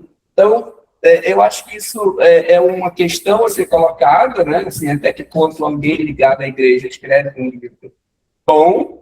Você tem que ler esse livro para, né, poder estabelecer uma crítica, e essa crítica tem que ser historiográfica, nunca pessoal, né, porque senão você dizer que um pastor não pode escrever um livro de história da religião é meio estranho, porque ele é pastor. Você tem que ler o livro dele e saber depois, se ele depois de pronto. E eu penso que o livro, né, que vocês vão escrever, espero que saia e a gente tenha aí esse bom resultado, vai conseguir fazer esse balanço, né? De pegar toda essa produção e situar bem. Essa é uma preocupação que eu tenho tido assim, de estudar um pouco mais a história da historiografia amazonense, né? E às vezes a gente percebe e se surpreende ainda bem, né? Que muita gente escreveu muita coisa boa antes de nós, né? Mesmo que não esteja dentro do campo específico ainda da historiografia profissional, mas que a gente pode usar. Não que seja para criticar, mas não é dizer assim, foi feito, está aqui, alguém pensou antes de mim, e é assim que o debate acadêmico avança. Geraldo Vieira, embora não tenha sistematizado, né? Essa coisa que às vezes falta para a gente, que eu acho que o livro vai contribuir muito nesse sentido. Bom, é isso. Aproveita, só lança o convite aqui que o GT de teoria vai se reunir segunda noite, correto? É terça, né? Terça. Então, manda aí. Terça-feira, gente. A gente vai disponibilizar, vai fazer híbrido assim também. A gente vai discutir a obra do professor Siliomário D'Arte, que é um livro que até tem uma relação, né, por conta da visão ibérica sobre a Amazônia. Né? Sertões de Bárbaros, né? É a tese dele. Manda o link para mim que eu... E a gente vai fazer... A gente está vendo que vai reunir muita gente. A gente começou na sala de defesa. Vai para a história agora. A gente está vendo que vai ter que ir para o Rio Negro, né? Legal. Mas a gente vai fazer híbrido, porque o GT também tem muita gente dos municípios, né? Então nem todo mundo consegue estar presencialmente, mas a gente vai fazer lá. Beleza. Tinha ainda uma última pessoa aqui do nosso grupo. Estela? Oi, Estela. Gente, já está chegando no final, vamos abrir as câmeras para a gente tirar uma foto, mas a gente vai dar uma oportunidade última aqui para a Estela, que tinha pedido. Ou eu tô confundindo?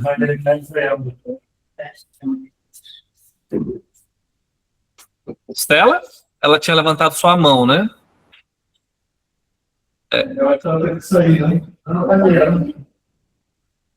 Oi, Estela, você nos ouve? Estela Nunes, é de Santarém, do Pará. Lá já é 1 hora a mais. Não. Bem, eu não sei se ela nos ouve. Pessoal, Estela? Bem, a gente vai, então, encerrar a nossa reunião, porque já são 4h30. Agradeço, professor Diego, mais uma vez, a sua apresentação, a sua contribuição aqui, que com certeza eu anotei muitas coisas, queria até falar, mas vou respeitar o horário. Tenho certeza que eu não estou conseguindo, ela diz ali. Tudo bem. A gente vai se falando, Estela, seja muito bem-vinda, chama o pessoal aí de Santarém, tá bom? A gente vai conversar em breve aí. Nosso próximo encontro será dia 27 de junho, último sábado. Gostaríamos de confirmar, Diego, ainda se será lá na CEMED, mas se não for, a gente pode encaminhar aqui novamente, se for possível. Desculpa, esquece que eu falei. Próximo encontro é totalmente online, tá? Porque a gente fez híbrido um encontro. Olha só, Diego está falando, Estela é nossa ex-aluna do SESC, legal. Então, Diego, o nosso encontro do dia 27 será totalmente online, totalmente remoto e terá a participação... Olha aí, Macário, como é que as provocações vão continuar. Eu convidei a professora doutora Erinéia Franco, que tem um grupo, o LIER, né, um laboratório de História das Religiões lá da Universidade Federal do Alagoas. Ela estará numa mesa juntamente comigo e mais uma aluna nossa. Você conhece, né, Diego? A professora Erinéia mandou um abraço para você. E o tema, História Social das Religiões. Então, a gente vai ter um debate sobre essa perspectiva. Eu acho que já vai ser um prenúncio daquilo que o Macário tinha proposto para ano que vem, a gente conhecer. Eles já estão há pelo menos 20 anos fazendo isso lá no Nordeste. Legal, e a gente vai poder ter esse momento totalmente online. Gente, gostaria de que a gente pudesse ficar ali em pé, antes de encerrar aqui, e fazer uma... fazer a nossa foto. Tá. Ai, que ótimo. Bota bem aqui. Tem uma parte do lado. Lembra que você falou da missa lá do Ferreira? Eu achava que era oração. Cadê essa câmera? Tem que botar o tempo, né?